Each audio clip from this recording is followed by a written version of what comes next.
எபினேசரே ஆராதனை, என் துணையாளரே ஆராதனை. எபினேசரே ஆராதனை, என் துணையாளரே ஆராதனை. மறப்பேனோ உமது அன்பை, நான் மறப்பேனோ உமது அன்பை. பிதா குமாரன் பசுத்தாவி நாமத்தினால் நம் அனைவருக்கும் கிருபையும் சமாதானம் உண்டாவதாக. ஆமென். காற்றுள்ள போதே தூற்றிக்கொள் என்று நம்ம சொல்வது வழக்கம். இருக்கின்ற போதே செய்ய வேண்டியதை செய்ய வேண்டும் இல்லையா? மழை பெய்கிற நேரத்துல விதை விதைக்க வேண்டும். விதை விதைச்ச பிற்பாடு அதுக்கு சரியான அளவு தண்ணீர் ஊற்றணும், வேண்டிய உரங்கள் போடணும். அப்போ எப்போ என்ன செய்யணுமோ அதை சரியா செஞ்சாதான் அந்த விளையும் காலத்துல ஒரு நல்ல பலனை நம்மால என்ன பண்ண முடியும், அனுபவிக்க முடியும், பெற்றுக்கொள்ள முடியும். செய்ய வேண்டிய நேரத்துல செய்யாம அறுக்க வேண்டிய நேரத்துல அறுக்கலாம்னு சொல்லி போனாக்கா நம்மளால என்ன பண்ண முடியாது, ஒன்றுமே அறுக்க முடியாது, ஒன்றுமே இருக்காது. அப்ப அதே போலதான் நம்முடைய விசுவாச வாழ்க்கையில கூட சரி, இந்த சரீர பிரகாரமாக நமக்கு பலன் உள்ள வரைக்கும், இந்த சரீர பிரகாரமாக நமக்கு ஆரோக்கியம் உள்ள வரைக்கும் கடவுளுக்கு நன்றி சொல்லும் விதமாக, விசுவாசத்தை வெளிப்படுத்தும் விதமாக கிரியை வழியாக நாம் வெளிப்படுத்த வேண்டும் இல்லையா? கடவுளுடைய அன்பை கிரியைகளின் வழியாக, செயல்பாடு வழியாக நாம் செய்ய வேண்டும். சிலர் சொல்வது வழக்கம் உண்டு, அப்போ எங்க காலமெல்லாம் வேற மாதிரி, எங்களுக்கு சக்தி அப்படி இருந்துச்சு, எங்களுக்கு பலன் அப்படி இருந்துச்சு, நாங்க வேலை செஞ்சோம்னா காலையில இருந்து மாலை வரைக்கும் அயராது நாங்க வேலை செய்வோம். இப்ப எங்களுக்கு பலனே இல்லை, எங்களால கொஞ்ச நேரம் முழுசா வேலை செய்ய முடியல என்று சொல்வதை நாம் கேட்பது உண்டு. அப்போ நாம பலன் இருக்கும் போதே நாம என்ன செய்ய வேண்டும், பலன் இருக்கிற வரைக்கும் நாம் என்ன செய்ய வேண்டும், கடவுள் மீது நாம் வைக்கிற நம்முடைய அன்பை கிரியின் வழியாக பிறருக்கு நாம் தெரியப்படுத்த வேண்டும். நம்ம செய்வதற்கு முடிந்தும் நாம எதுவுமே செய்யாம சும்மா விட்டு விட்டாக்கா அந்த நியாய தீர்ப்பு நாள்ல நம்மால அந்த பரலோக வாழ்வு என்னும் பயனை நம்மால் அறுவடை செய்ய முடியாது. ஆம் எனக்கு அன்பானவர்களே, இந்த நாள்ல இந்த நேரத்துல நாம மனம் திரும்புவோம். ஏனென்றால் நம்ம வேலை செய்யற இடத்துல கூட நமக்கு கொடுக்கப்பட்டிருக்கிற வேலையை நம்ம சரியாக நாம் செய்து முடிச்சாதான் பிறகு நாம் அனுபவம் பெறுகிற அளவிற்கு தக்கதாக பதவி உயர்வுகள் நமக்கு கிடைக்கும். ஒருவேளை நாம வேலை செய்வதற்கு பலன் இருந்தும் நம்ம வேலை செய்யாம விட்டோம்னாக்கா அந்த அனுபவம் நமக்கு சரியாக கிடைக்காது. அந்த அனுபவம் இல்லாததுனால அந்த பதவி உயர்வும் நமக்கு இருக்காது.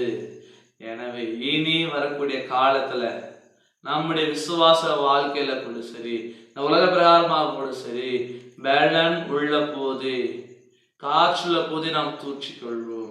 பலன் உள்ள போதே நாம் செய்ய வேண்டிய காரியங்களை நாம் செய்வோம். அப்படியாக விசுவாச வாழ்க்கையில நாம தொடர்ந்து கிறிஸ்துவின் அன்பை பறைசாற்றி செயல்பாடு வழியாக நாம் வெளிப்படுத்துகிற பொழுது கடவுள் நம்மை ஓய்ந்து போகாமல் பாதுகாத்துக் கொள்வார். சரீர பிரகாரமாக பலவீனங்கள் வந்தாலும் கூட கடவுள் நம்மை பலப்படுத்துவார். ஆம் எனக்கு அன்பானவர்களே, இதைதான் சாலமோன் ஞானி நீதிமொழிகள் 24ஆம் அதிகாரம் 10ஆம் வசனத்தில் எப்படியாக சொல்கிறார், குறைவுற்ற காலத்தில் நீ தளர்ந்து போனால் உன் பலம் குறையும்.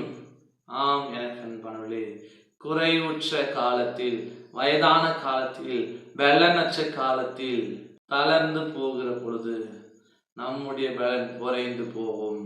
ஆம் எனக்கு அன்பானவர்களே, அந்த குறைவுற்ற காலம் வருவதற்கு முன்பாக காலங்களை, நாட்களை நாம் பிரயோஜனப்படுத்தி கொள்ளுவோம். கிறிஸ்துவின் அன்பை செயல்பாடு வழியாக நாம வெளிப்படுத்துவோம். இயேசு ஆண்டவரும் சரி, இயேசு ஆண்டவர் கூட தனது 33.5 வயது வரைக்கும் கடவுள் தனக்கு கொடுத்த அந்த பலத்தினால அவருடைய அன்பை பிரசங்கத்தின் வழியாக, ஓமைகளின் வழியாக அவர் பறைசாற்றினார். செயல்பாடுகளின் வழியாக பார்வை இல்லாதவர்களுக்கு பார்வை கொடுத்தார், கேட்க முடியாதவர்களுக்கு செவியை கொடுத்தார், நடக்க முடியாதவர்களை நடக்க செய்தார். இன்றைக்கு நாமும் கூட நம்முடைய விசுவாச வாழ்க்கையில பலன் இருக்கிற பொழுதே நாம் கிறிஸ்துவின் அன்பை கிரியையின் வழியாக செயல்பாடு வழியாக நாம வெளிப்படுத்துவோம். அதே போல அந்த உலக பிரகாரமாக கூட நாம நமக்கு கொடுக்கப்பட்டிருக்கிற பணியில, நமக்கு கொடுக்கப்பட்டிருக்கிற வேலைகளில நாம் பலன் இருக்கிற போது நாம் செய்ய வேண்டியதை நாம் செய்வோம்.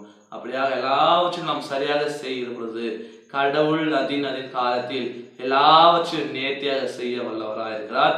அந்த ஆண்டவர் நமக்கு நல்ல நன்மைகளை, இரட்டிப்பட நன்மைகளை கொடுக்க வல்லவராக இருக்கிறார்.